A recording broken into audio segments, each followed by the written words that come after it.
Good morning and welcome back. This is the Morning Drift. Nancy and Lima here, and time now for us to have our morning conversation. And did you know that the world prevalence of obesity has nearly tripled between 1975 and 2022? Quite alarming. And in light of that, we are talking about obesity, and more specifically, childhood obesity, because that in essence then leads to obesity in adulthood. And with me on set is Fatma Mohammed, founder WellnessKE. Yes. Welcome. Thank you so much. Thanks for having me. I think it's kind of ironic, let me just say, that a few weeks ago I was on a different radio station actually talking about the food shortage crisis. So that tells you there are some people who are actually struggling with food shortage. And then there are people who are struggling with trying to make sure that they don't eat too much food. Right. But then we'll get into that in a bit. And you look amazing. So thank maybe you, we will be talking about how to achieve this. Thank you. Oh, thank you so much. Okay, and let's start from the culture that we have, because children, they're born in a society, and of course they tap into whatever happens around them, how they will be socialized. So let's talk generally about Kenyans and our relationship with food. This is a tricky one, but then we have to get it out there. Let's start off by saying most of the times in the African culture, we have been taught that when someone actually is plump or a little bit heavier, that means that they are, you know, wealthy, they're doing well. And we actually have not really figured out scientifically what this really means. For instance, if you are of a certain height and a certain weight, there's something important for us to consider, which is known as body mass index, or BMI.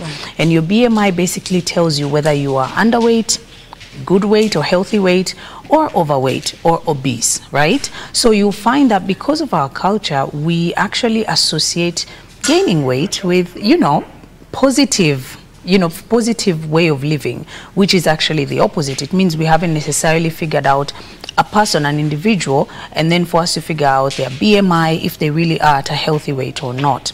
And also, even as kids, we were actually told to finish the food that's on our plate, right? But it's interesting when you think of it, because whenever we eat food, there are certain hormones that are actually involved. Like the hormone ghrelin is supposed to be a hormone that signals you that you're hungry, right? And then there's a hormone known as leptin that's supposed to signal that you're full. And you find that children already have these hormones that are functioning properly, and they tell a child that they are hungry so they can eat, and it also signals and tells them that they're full. But then if they've been given a whole plate of food and you keep insisting that they have to finish, then that means at some point they're actually going to develop something known as leptin resistance, where this means that their own body resists the leptin hormone. So even when they're full, they're still going to keep on stuffing themselves with the food. And this is a habit that's very hard to kick. So culturally, we've actually set our children up to fail in that way, meaning even as they become adults and they're living their own lives, it's very hard for them to kick those habits. Yeah, and also even our parents, actually just a way for them to show us love. They might cook you your favorite meal. And so we associate actually eating and food with love and this good affection, this kind of affection. But then when you think about it, even as you get older, that means if you're feeling sad, you'll need some comfort food, something that'll make you feel nice. But then food shouldn't actually be about that emotion. It should actually nourish you, and that's it. So culturally, we have set ourselves up a little bit for failure in that way. I know of my friends who went for Rorashu in the Western region. And then they were served with food. First, even before the food comes, then the appetizer, and the version of the appetizer is like a whole meal. So there are ground nuts, there's a boiled maize, so all that food. Then they thought that was food, so they actually just dived in and started eating. Then after some time, then there's food coming. And they're told this whole ugali, they thought that this is for everyone, but no, that's for you two guys over there. For you to eat and finish. So even the portions. So then this means that in our culture as well, part of being hospitable is serving a lot of food. Again, it's how can you change that? It's because you're trying to show someone that you love them and you want them to feel welcome and comfortable, and you're giving them your food. But what you have to understand is that we need to think about what food really does to the body. Food's goal is to nourish you. It's not just to stuff you and make you full. It's supposed to nourish your body so that whenever you eat, the food is broken down. It will be broken down into sugars. It goes into cells. It is stored there so that it can perform different functions. So you eat the amount that actually suits you, as opposed to, of course, you know, eating all that food. And also, what kind of food? Because it's not just about the quantity, it's also about the quality. Right. So when you look at the plate, if it's leaning more towards heavier or carbohydrates with very little vegetables, very little leafy greens and protein and healthy fats, then that means you don't have a balanced plate. And whenever you eat actually a balanced diet, you'll find that you're not necessarily going to eat a lot of food. So in that particular scenario, if they would have served them with some of the groundnuts, some avocado, maybe that's healthy fat, just a little bit, and then a portion of meat. Of course, if it's Western, that's my home, it's chicken, and then it's going to be some carbohydrates, maybe it's going to be cassava or sweet potato or ugali, fine, but then in portions. And also when we talk about portions, it's important for people to understand every time you eat, make sure that half of your plate actually has leafy greens and vegetables. This is because this is going to provide you with a lot of fiber, and fiber acts as a broom, so it sweeps away toxins and anything else that it means you'll get regular bowel movement due to the fiber. This is actually going to be very important if you're trying to lose weight. And also a palm size of protein. So when you look at your palm, the size of your palm, you can have that portion of protein, whether it'll be fish, it'll be meat, it'll be eggs, whatever. Then you'll have a fist size of carbohydrates. So it's less carbohydrates. But of course, when you think about our culture, we have more of the ugali, than the mboga, protein, and then very little mboga. So we need to actually reverse that in order for us to now deal with certain issues, especially these lifestyle complications like obesity. Okay. And now when it comes to children, should the portions then be the same like how we're measuring for adults? You said like they should be the carb. Yeah.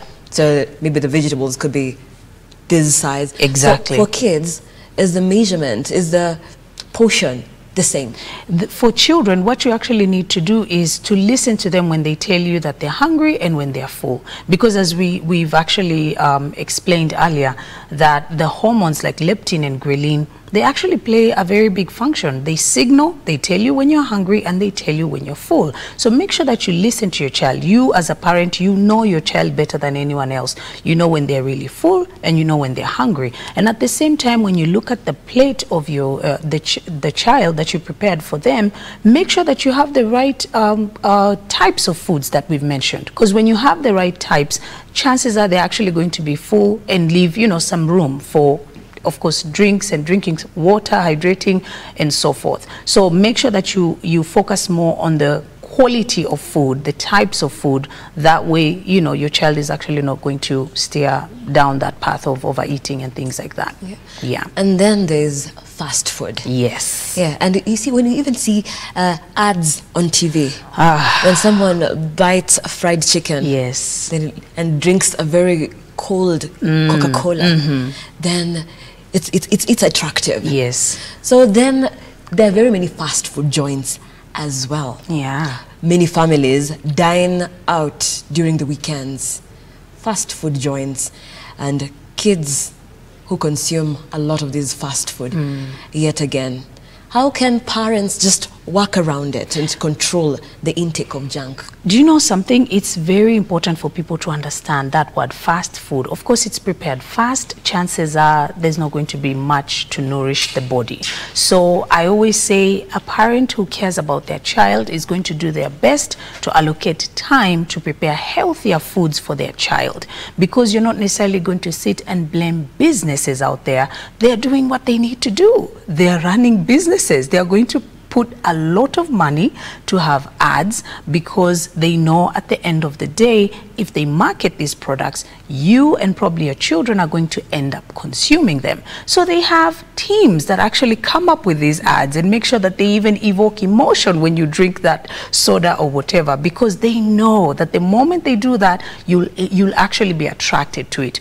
But you as a parent, what you need to do is think about what that food is going to do to your child's body, because at the same time you have to focus on the life of your child. Think about the fact that now we are actually getting statistics that are proving to us that by 2030 around over 1 million children aged 5 to 19 are actually going to end up being obese, Kenyan children. It's a dangerous trend. Yes, and that means that, children are actually going to be more at risk of developing conditions like childhood diabetes, high blood pressure, even breathing problems. You're seeing children who are aged 10, 11 struggling with breathing problems when they sleep, or even asthma and things like that. And it's because of obviously the type of foods that they're consuming. So as parents, if you feel like, going out will actually tempt you to buy these types of foods, then find other ways to make sure that your children actually engage in activities over the weekend that are going to be fun. They can still swim, and you can still make some delicious, healthy snacks for them, such that while they're there enjoying their time, they can still indulge in the food that is healthier. But then, obviously, we would want for the food industry and the government to actually come to play when it comes to controlling what is put in the foods and the labeling and the adverts. But you as a parent also need to play a role. Don't just sit there and say, you guys are doing bad when you do ABCD. What are you doing about it? You can actually take control. And something that's very important, children don't have the money to buy this stuff. It's right. the They get it from the parents. Yeah, right. So as a parent, you're the one who actually takes money from your account and you pay these fast food joints to feed your children this food that's going to lead them to become sick. And we're not just saying this as propaganda, it is proven. So you have to actually do the research, and at the same time you have to care about your child. Right.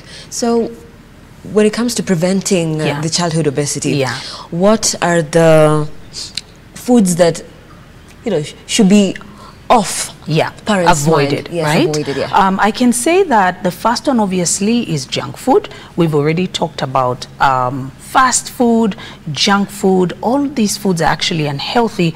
And there's some people who go like, well, I eat junk food and I snack on these things, but I don't gain weight. And I always tell them, the truth is, when you eat these foods, they actually go and deplete important vitamins and minerals in your body. So whatever you had, these foods are actually doing like an erosion and getting rid of them. So you find that you're malnourished, even though you're not gaining the weight, but you're not healthy. Okay, so we actually have to start thinking in terms of what is this food actually going to do to my body as I consume it. And also, we need to avoid the biggest culprit, which is sugar.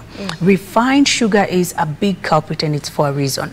Because the thing is, every time you eat food, right, it's broken down, and it's supposed to be turned into sugar, and it's stored in cells so that it can perform functions. The problem is, so at this point when it's broken down and it's stored in cells, your pancreas releases insulin, and the insulin is supposed to ensure that the stored sugar actually performs its function, and also you don't end up having too much sugar in your bloodstream, because this would lead to insulin resistance, to diabetes, to obesity, and many other complications.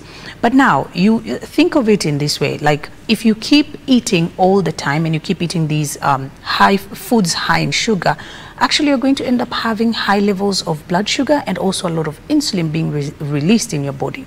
And insulin is a fat storage hormone. It's a hormone that actually encourages the storage of fat. So some people think they need to get rid of just fatty foods, but you also need to get rid of foods that are high in sugar, because they're the ones that keep spiking your insulin. And so children who keep eating these snacks that are loaded with sugar, especially these concentrated sugar type of drinks, the juices that are labeled as healthy and in bottles, and you see children carrying them when they go to school, they're actually drinking a lot of their calories and their sugars, and unfortunately it puts them in a state known as insulin resistance. Basically, their own bodies are resisting the insulin that is being released by the pancreas. This actually puts children at risk of so many complications, including even heart-related complications. So parents need to be very careful. Okay, and there are products that they say they don't have sugar, but they have sweeteners. Yeah. So then some people say it's tricky just to trust a product that has a sweetener. Which is so interesting, you know, when you think about these sweeteners, this is actually something that the food industry needs to actually come forward and be very transparent about, because there are countries, especially in Europe, that are very clear about this. They've actually forced the government to force the food industry to be very transparent when it comes to the amount of sugar that is put in the food. They've even insisted on front label packaging, whereby you actually indicate at the front of the packet of snacks what actually the packet contains, because sometimes at the back you might not really read it. So sweeteners are actually also chemicals. They're additives. They're actually put there so that they can create certain sensory reactions in your brain and keep you addicted. And unfortunately, people have not really understood that some of these food industry or companies actually invest in scientists who work in the lab to make sure that they produce, you know, certain chemicals that are going to trigger your brain and give you feelings of happiness as you eat certain foods. But then it's not necessarily nourishing you. So when you think about sweeteners, you actually have to think of natural sweeteners as opposed to, you know, the ones you find out there. The processed ones. Yes, the processed. So your, of course, raw organic honey, dates, which is dried fruits, raisins, fruit also is, you know, it's called nature's candy for a reason. So you can actually use it in smoothies and things like that. So parents actually need to be very vigilant and also remember some of the ways that they can be able to add these into, you know, their children's snacks or anything that they've prepared for them. Yeah. Right. And also, as we talk about the food that we eat, then sugar seems to be the most dangerous, as it is, and even in supermarkets and in shops, but majorly in supermarkets, that a lot of the sugary products are put at the eye level of children. So what do you think retailers, supermarkets can do just to make sure that we are a healthier society? You know, this is something that is quite shocking, because I've watched actually a video on YouTube that was, it was a company, a fast food company, that was trying to boost their sales. So they market to children. And what they did was they actually carried out this short little experiment. So they had like a simulated supermarket. So it's not a real one, but they just simulated like a supermarket. And then they would actually ask regular parents to go in with their kids and shop. And they would put items plus their foods there, so that they actually wanted to check eye level, like which one would they pick first and put on there. And so this was actually an experiment they carried out so that they would know when they go and place their foods in certain strategic places, they know exactly where they place it, because they've carried out a survey, they know how they understand human behavior.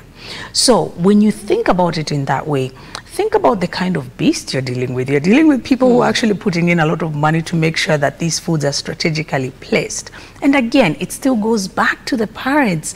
Even if the food is actually placed right in front of you, the good thing is the information is there. If you research and have the right information and know exactly what is going to benefit your child, you actually are going to, even if the food is right here in front of you, you're going to reach for that which is healthier all the way at the back. Because when you know something, you're more empowered and you know what suits you and what suits your family. So you have to actually play that role, because even as supermarkets also, you know, they can also try, obviously, to make sure that there are healthier options. Or even malls. Think about malls. When kids actually go with their parents over the weekend, you don't see many fun, entertaining, healthy joints, right? It's mostly the fast food and and the snacks and the whatever. But unfortunately, because of that, children have actually, you know, created some kind of emotion towards these things that are actually marketed to them. So as a parent, make sure that you also very, very strict on it. Make sure that you let your children know. Don't just tell them that you have to eat this. Explain to them that when you don't eat this, this is what's going to happen to you. This is what it might lead to. And find good examples, of course, in society that can be able to assist them. Right. And I know we have a couple of products right Yes. here on the table, but we have to take a short break. Yeah. But we'll be coming back to talk about this, Yes. as well as physical activity, Yes, which is that's just very as important. essential. Yes. Right. We do have to take a very short break here on the Morning Drift, but we'll be back with a conversation addressing childhood obesity. Don't go too far.